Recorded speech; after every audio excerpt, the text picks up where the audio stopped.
Yes, reka mfata umwanya mbashimire cyane mwe mwakoze subscribe ku Makuru TV ndetse namwe mukomeje kugenda mureba ibiganiro byacu tubagezaho umunsi ku wundi. Wowe ugiye kumva inkuru utameze neza reka nkubwire ngo ihangane Imana iza gufasha umere neza kandi nawe umeze neza jya bikagushima Imana ko niyo iba yagutije ubu buzima.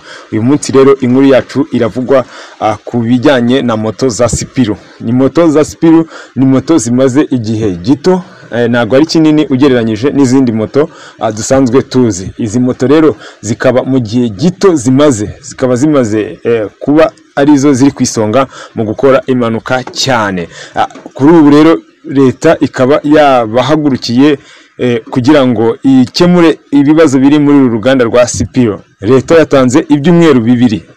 Ikibazo cya moto za Sipiro gihagaze gute? Umuti uraba uwuhe? Minisiteri y'ubucuruzi n'inganda yerekanye ko yinjiye mu kibazo cya moto z'amashanyarazi z'uruganda Sipiro zimaze igihe zishinjwa ibibazo bitandukanye bijyanye n'ubuziranenge bwazo. Yemeza ko hagomba kuboneka igisubizo kirambye kandi gifatika mu gihe cya vuba cyane.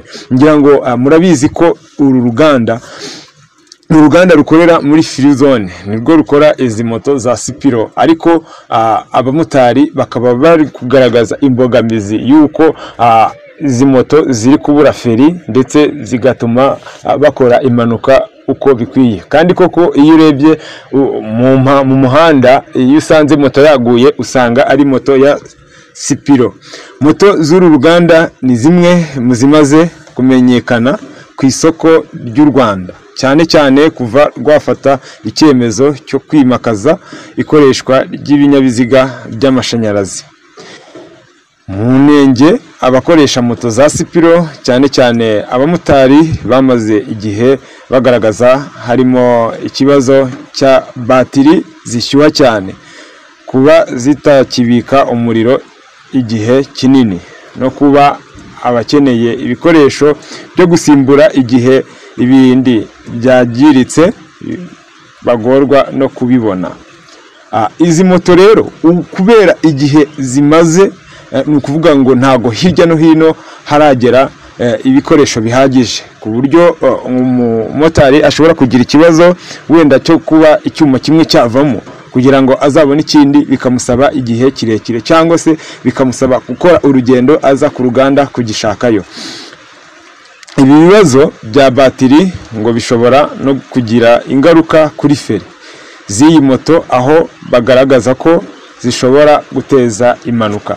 Mu gihe izindi moto zo twari tumenyereye zoho nko kubura feri bishobora gukoresha moteri, cyangwa se nko kubura feri izindi moto zo bashobora gukoresha ambriyage cyangwa se vitensi, bakaba babasha kugira uburyo bwo kuba babona feri bakoresheje vitensi. Minikomo kuwa 11 Ugushyingo 2025 yatangaje ko yakiriye ibibazo byagaragajwe n'abakiriya ba Sipiro, kandi ko ku bufatanye na Rika, RCB, Rura na Minifra biri gukurikiranwa kugira ngo bashakire ibisubizo abakiriya ba Sipiro. Mu kiganiro n'igihe, umunyamabanga uhoraho muri Minisiteri y'ubucuruzi n'inganda Antoine Marie Kajangwe yagaragaje ko ikibazo cyamaze kumenywa n'inzego zitandukanye kandi ko bari kugikurikirana. Ati ikibazo uko cyagaragaye, uko cyavuzwe ku mbuga nkoranyambaga, mu makuru nibyo natwe tubona. Abatwegereye nka Minikomo twabonye ko harimo ikibazo koko. Twegereye uru ruganda rukora kugira ngo twumve imbogamizi bagize, tunabibutse ko bafite inshingano ku banyarwanda, ku baguzi no ku bakiriya babo. Yavuze ko kandi hari kurebwa niba hari icyo uru ruganda rwaba rwarishe bishingiye ku mategeko no kurengera abaguzi n'abantu muri rusange, cyane ko hagiye havugwa ibibazo bishingiye kuri feri zidakora uko bikwiye. Yakomeje agaragaza ko hagomba kuboneka igisubizo kirambye kandi gifatika gisubiza ibyo bibazo bigaragazwa n'abakiriya ba Sipiro. Ati n'ibintu turimo